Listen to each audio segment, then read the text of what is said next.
ప్రస్తుతం బయ్యారంలో మన ఖైరంకొండ గణేష్ గారు చేసిన పనికి బయ్యారం ప్రజానికం మొత్తం ఎంత బాధపడుతున్నారంటే తిండి లేదు, తిప్పలు లేదు.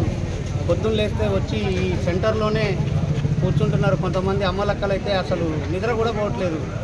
ఇది మానసికంగా వాళ్ళు ఎంత బాధపడుతున్నారు అనేది అందరం చూస్తూనే ఉన్నాం. ఏదేమైనా ఖైరంకొండ గణేష్ గారు చేసింది ఆర్థిక నేరం. అతను ఎలాంటి బిజినెస్ పెట్టుబడులు పెట్టినా ఎక్కడ లాస్ వచ్చింది, ఎక్కడ లాభం వచ్చింది, ఎంత లాస్ వచ్చిందనే చెప్పాల్సింది పోయి ఏ ఒక్కరికి కూడా చెప్పలేదు. కనీసం ఆయన ఎంత లాస్ వచ్చిందని, ఎక్కడ ఎందులో పెట్టుబడి పెట్టాడు అనే విషయం కూడా ఎవరికి తెలియదు. అంతేకాదు, గతంలో చూసుకుంటే గణేష్ అనే వ్యక్తి చాలా మంచివాడు, బుద్ధిమంతుడు, కిరాణా షాప్ మాత్రమే చూసుకునేవాడు. కానీ ఇప్పుడు గత కొంతకాలంగా ఒక 2-3 సంవత్సరాలుగా రియల్ ఎస్టేట్ వ్యాపారాన్ని పెట్టుబడులని కొంచెం చెడు తిరుగులకు అలవాటు పడి ఈ మధ్య కాలంలోనే బాగా తన సావాసగాళ్ళతోటి అటు ఇటు తిరగడం, ఎక్కడ పార్టీలు చేయడం, ఎక్కడ పడితే అక్కడ. ఇది అంతా బయ్యారంలో అందరికీ తెలుసు.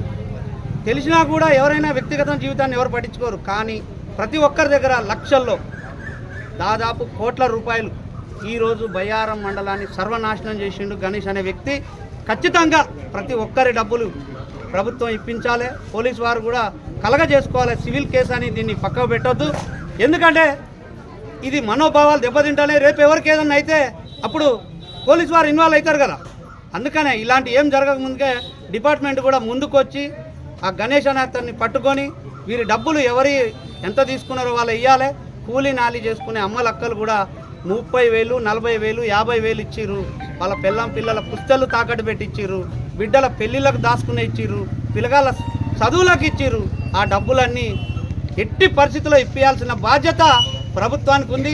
మరి ఇంతమంది ప్రజాప్రతినిధులు బయ్యారంలో ఉన్నారు. నాదింత, నాది పొడుగు అని చెప్పుకుంటారు. ఈరోజు ఎక్కడ పోయారు ఈ ప్రజాప్రతినిధులు? ఇంతమంది గోస వాళ్ళకి తెలవట్లేదా? వాళ్ళు ఏం చెప్తారు అసలు?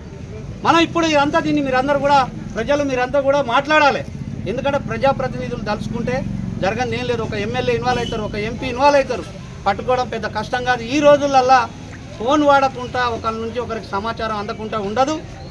ఇదేమి మావోయిస్టులు లాంటి తీవ్రవాదులు లాంటి వాళ్ళనే పట్టుకుంటున్నారు. ఈ రోజులలో ఇతన్ని పట్టుకోవడం పెద్ద కష్టం కాదు. ఎందుకంటే ఇతని ఇంట్లో ఉన్న సామాను మొత్తం తీసుకొని పోయిండు. ఎంత ఆర్థిక నేరం చేసిందంటే ప్రతి ఒక్కరి మనోభావాలను దెబ్బతీసిండు. ఖచ్చితంగా బయ్యారం మండల ప్రజలకు న్యాయం చేయాల్సిందిగా మేము ప్రభుత్వాన్ని డిమాండ్ చేస్తున్నాం.